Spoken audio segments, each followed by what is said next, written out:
मुंबई किस्मत बनाता है और फिर तोड़ देता है। एक नाम जो सुर्खियों और ड्रामने ख्वाबों का हिस्सा बन गया, दाऊद इब्राहिम। अपनी एम्पायर बनाने से पहले ये लड़का कौन था? डी कंपनी आखिर किस तरह एक स्ट्रीट क्राइम से इंटरनेशनल लेवल तक पहुंची? 12 मार्च 1993 मुंबई धमाकों में किसका हाथ और किसकी स्पॉट ने इसको इतना पावरफुल बना दिया? And the most important thing, Dawood Ibrahim आज कहाँ है? इन सारे सवालों का जवाब मिलेगा आपको इस वीडियो में।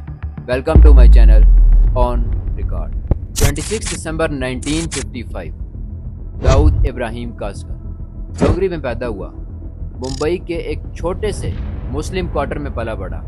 इसका वालिद एक हेड कांस्टेबल था, लेकिन इसने बचपन से ही स्कूल के बजाय गलियों का रास्ता किया और अब इसका क्लासरूम था स्मॉल टाइम क्राइम्स। उसने शुरू से ही छोटे छोटे गैंग्स में शामिल होना शुरू किया, स्मगलिंग, भत्ता लेना और अपनी दहशत बनाने लगा। And the trade becomes D company. 1980s की शुरू में मुंबई की गैंग वर्ल्ड शिफ्ट होती है, क्योंकि अब क्राइम बॉस बूढ़े हो रहे थे। नई नस्ल को एक निज़ाम चाहिए था, अफरा तफरी नहीं।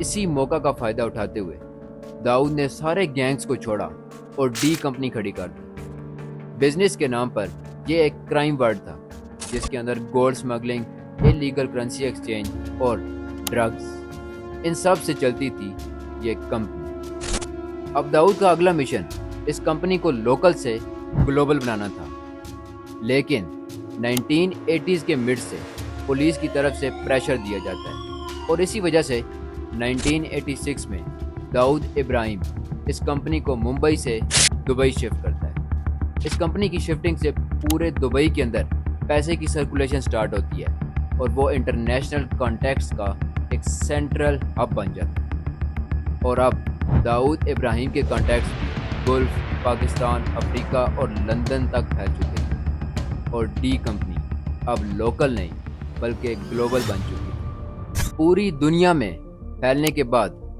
डी कंपनी अब सिर्फ स्मगलिंग तक महदूद नहीं रही, बल्कि बॉलीवुड के फिल्म प्रोड्यूसर्स, म्यूज़िक डील्स और मूवी प्रोड्यूसर्स को भी इसमें शामिल किया गया और अब वो भी इस गेम का हिस्सा थे। इस कंपनी को पावरफुल बनाया और ब्लैक मनी को वाइट कर दिया। सेलिब्रिटीज़ और फिल्मों पर पैसा लगाया जाता, लेकिन कुछ ही टाइम गुजरने के बाद उन थिएटर ओनर्स और प्रोड्यूसर्स को धमकियां मिलने लगी, जिनके पीछे हाथ था डी कंपनी के गैंग्स का। और इसी वजह से फिल्म इंडस्ट्री और गैंग्स के दरमियान कोई फर्क ना बचा। 1993 12 मार्च मुंबई धमाकों की गूंज से लरज उठता है।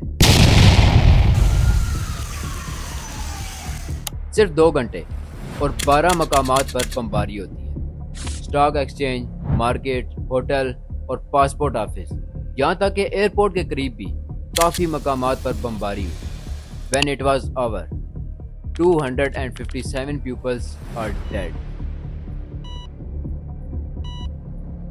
and 1400 are seriously injured. Mumbai की मईशत और लोग बहुत बुरी तरह मुतासिर थे, जिससे पूरा शहर एक सदमे में चला गया। इस हमले की तहकीक की जाती है और अदालती रिपोर्ट से पता चलता है कि इसके पीछे दाऊद इब्राहिम का हाथ था। दाऊद अब सिर्फ एक गैंगस्टर नहीं, बल्कि उसका नाम मोस्ट वांटेड टेररिस्ट की लिस्ट में भी शामिल हो चुका था। अक्टूबर 2003 यूनाइटेड नेशन दाऊद के नाम के ऊपर एक लेबल लगाती है और उस लेबल को नाम दिया जाता है specially designed global terrorist. United state और यूनाइटेड नेशन दोनों इस बात को तस्लीम करते हैं कि दाऊद इब्राहिम का टेररिस्ट ग्रुप के साथ एक स्ट्रांग नेटवर्क है। अंडरवर्ल्ड डॉन दाऊद इब्राहिम कासकर ने मिला लिए हैं आतंकवादी संगठन अलकायदा से हाथ, क्योंकि वो अलकायदा के साथ अपने स्मगलिंग रूट्स शेयर करते थे।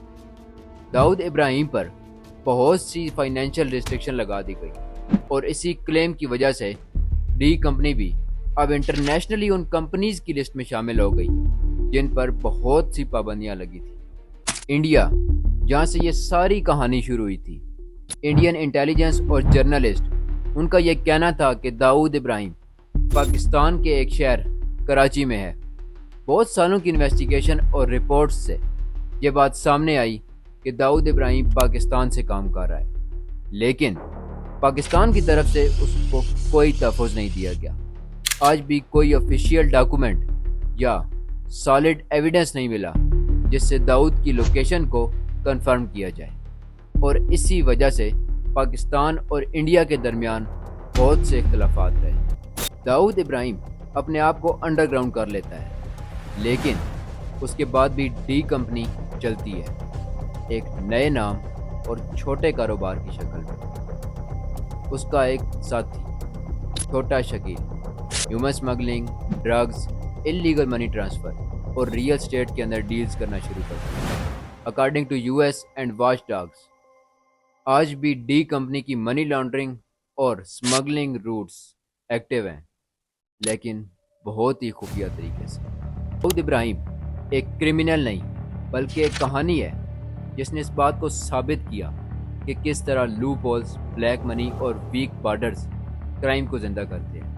ایک غریب گھر کا لڑکا نیٹ ورک بنایا جس نے حدیں نہیں سرحدیں پار کر دی۔ ہر کہانی کا اختتام کہانی بنانے والے پر ہوتا ہے، لیکن سوال ایک ہی ہے کہ داؤد آج کہاں ہے؟ ہر چند سال بعد میڈیا رپورٹس اور لیک کال سامنے آتی ہیں، لیکن کوئی ثبوت کسی کے پاس نہیں۔